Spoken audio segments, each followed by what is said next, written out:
Logika bola, everything about football. Let's go.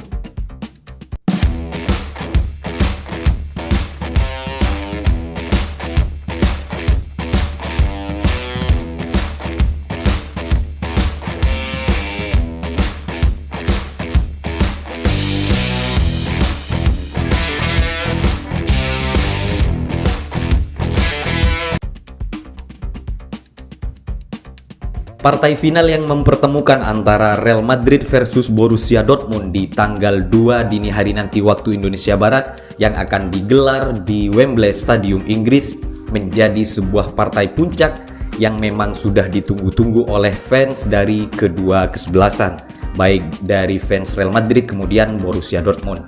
Nah, ketika berbicara tentang kedua tim tersebut di partai final, sebetulnya bisa dibilang sebagai sebuah final yang cukup jomplang atau sebuah partai final yang sangat kontradiktif antara kekuatan Real Madrid versus Borussia Dortmund. Namun apapun itu, namanya Liga Champions memang selalu menyajikan sesuatu yang layak untuk selalu diikuti dan ditonton oleh semua pecinta sepak bola dunia.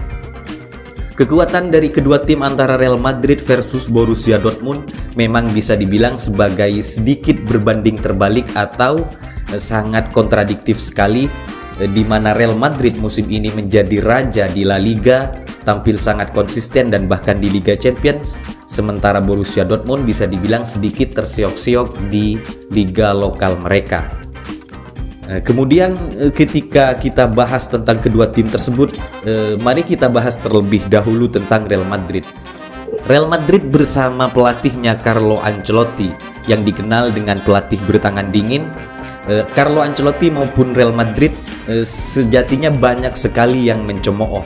Ketika berbicara tentang kualitas daripada Carlo Ancelotti, dia dibilang atau dicap sebagai pelatih yang miskin taktik. Dan bahkan Ancelotti seringkali dibilang sebagai pelatih yang tidak memiliki plan B, yang artinya dia tidak kaya akan taktik, tidak punya visi dan misi menyerang yang jelas, atau bisa dibilang ya taktiknya itu-itu saja.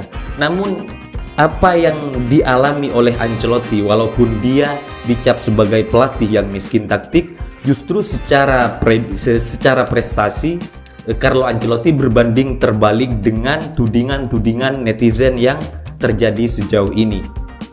Buktinya, Carlo Ancelotti dicap sebagai pelatih yang miskin taktik, namun secara prestasi dia telah mempersembahkan berbagai macam trofi, baik trofi Liga Champions bagi Real Madrid atau bagi klub yang pernah dilatih sebelumnya, dan bahkan trofi-trofi liga lokal mereka. Itu secara kualitas individu seorang Ancelotti. Kemudian secara tim Real Madrid sendiri, Real Madrid sering kali dibilang dalam beberapa musim terakhir dihujat dan bahkan dijuluki sebagai tim yang selalu dinaungi oleh Dewi Fortuna atau Dewi Keberuntungan. Artinya dengan kalimat yang sederhana, Real Madrid sering dipandang sebelah mata ketika bermain di Liga Champions. Dia dibilang Real Madrid selalu diuntungkan, Real Madrid banyak keberuntungan atau apapun itu. Namun mari kita lihat dengan jeli bagaimana kiprah Real Madrid itu sendiri. Yang jelas 14 trofi Liga Champions diraih dengan cara yang tidak mudah bagi Real Madrid itu sendiri. Real Madrid dibilang sebagai tim yang penuh dengan keberuntungan atau dipandang sebelah mata. Salah satu indikator atau fakta yang sering dijadikan tolak ukur adalah ketika Real Madrid dibobol terlebih dahulu atau ketinggalan terlebih dahulu, kemudian dia berhasil comeback. Namun mari kita flashback ke belakang. Kita bandingkan dengan salah satu tim yang sangat populer saat ini di Eropa, yaitu Bayer Leverkusen, asuhan dari Xabi Alonso, mantan pemain Real Madrid atau legenda di Real Madrid itu sendiri. Leverkusen mengalami musim yang luar biasa, di mana dia sekitar 51 pertandingan tak terkalahkan. Kemudian dia kalah di partai final Europa League. Dan bahkan Leverkusen juga sering mengalami comeback yang luar biasa ketika bertanding dengan lawannya.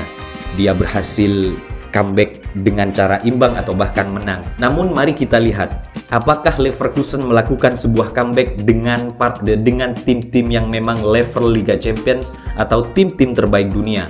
Kenyataannya tidak demikian. Beda dengan Real Madrid. Real Madrid memang sering kebobolan terlebih dahulu, ketinggalan kemudian dia berhasil comeback. Tapi lihatlah siapa tim yang di comeback Real Madrid. Salah satu bukti, Manchester City sekitar 2 kali pernah kena comeback Real Madrid. Yang artinya di atas kertas, kita semua tahu bahwa Manchester City-nya Guardiola merupakan salah satu tim terbaik dunia. Tapi apa yang terjadi ketika bersua kontra Real Madrid? Seringkali Manchester City dibuat pusing 7 keliling menghadapi Real Madrid.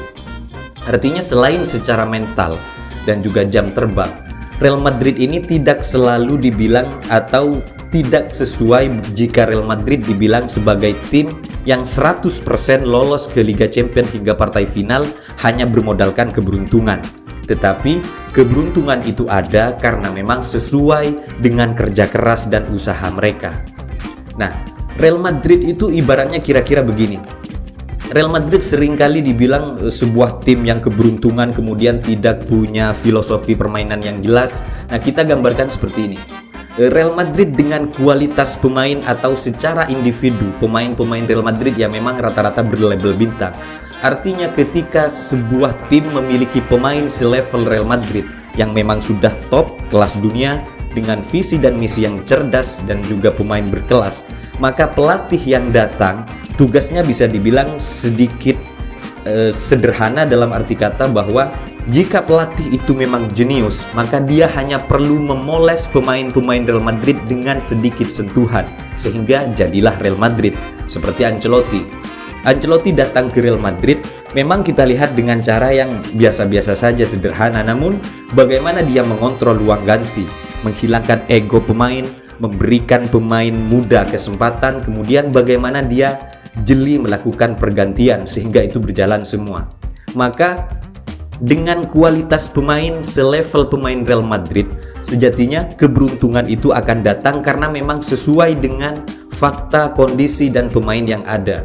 Dalam arti kata bahwa ketika pemain seperti Real Madrid memang berkualitas dan dia dinaungi sebuah keberuntungan, tentu wajar karena memang kualitas mereka, pemain-pemain mereka levelnya memang di atas rata-rata pemain-pemain top sehingga Los Galacticos julukan mereka. Tentu wajar jika Real Madrid dibilang sebagai tim yang dinaungi keberuntungan. Namun dalam arti kata bahwa keberuntungan itu tidak serta-merta 100% keberuntungan tanpa usaha, melainkan sesuai dengan usaha dan kerja keras mereka.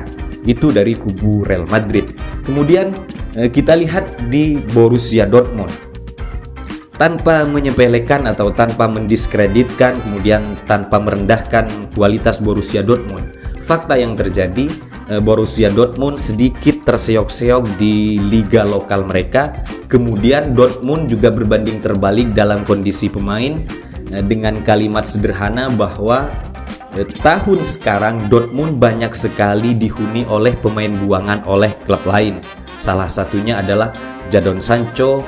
Kemudian ada juga selain Jadon Sancho ada Julian Brandt yang dibuang dari PSG dan juga Matt Hummels termasuk salah satunya, dan juga banyak pemain lain. Namun justru yang dibilang keberuntungan itu terjadi ya pada Borussia Dortmund, bukan pada tim selevel Real Madrid. Dortmund kalau kita lihat perjalanannya sejauh ini di Liga Champions, dia memang sering ketemu tim yang memang sedikit lebih menguntungkan bagi Dortmund tapi tidak bagi Real Madrid. Dortmund ketemu sama tim-tim yang tidak terlalu berat levelnya bagi Real Madrid. Artinya Dortmund ini memang sedikit dinaungi keberuntungan, beda dengan Real Madrid, di mana Real Madrid dicap memiliki keberuntungan, sementara Dortmund tidak hanya dipandang sebelah mata, tetapi secara kualitas Dortmund memang pemainnya rata-rata pemain yang biasa-biasa saja, tetapi karena keberuntungan Dortmund itu tadi bahwa dia menghadapi tim yang tidak selevel kekuatannya dengan lawan-lawan daripada Real Madrid itu sendiri. Nah, sehingga itulah Dortmund bisa melaju ke partai final Liga Champions. Artinya kita kalau bahas tentang keberuntungan Dortmund dan Real Madrid, justru Borussia Dortmund yang banyak mengalami keberuntungan daripada Real Madrid. Namun memang Liga Champions demikian. Dortmund sama sekali bukan tim unggulan, bukan tim favorit juara, namun dia bisa berbicara banyak sampai melaju ke partai final. Sekali lagi tanpa menyepelekan tim sebelah atau tanpa mendiskreditkan sebelah pihak, kita lihat kualitas Real Madrid dan Dortmund memang sangat jauh berbeda. 14 trofi Liga Champions dan juga beberapa liga lainnya telah dia berhasil taklukkan. Sekali lagi tanpa ada niatan untuk meremehkan, namun secara kualitas di atas kertas Madrid memang jauh diunggulkan dari Dortmund. Namun yang namanya sepak bola selalu menyajikan sesuatu yang penuh dengan daya magis. Walaupun nanti banyak yang memfavoritkan bahwa Real Madrid akan juara. Kita lihat bagaimana nanti di tanggal 2 dini hari waktu Indonesia Barat partai final Dortmund versus Real Madrid. Semoga menjadi pertandingan yang seru dan tentunya bagi para Madridista mengharapkan Real Madrid merekuh trofi ke-15 mereka sebagai kado persembahan terakhir dari Carlo Ancelotti maupun beberapa pemain legenda. Itu saja, salam sepak bola.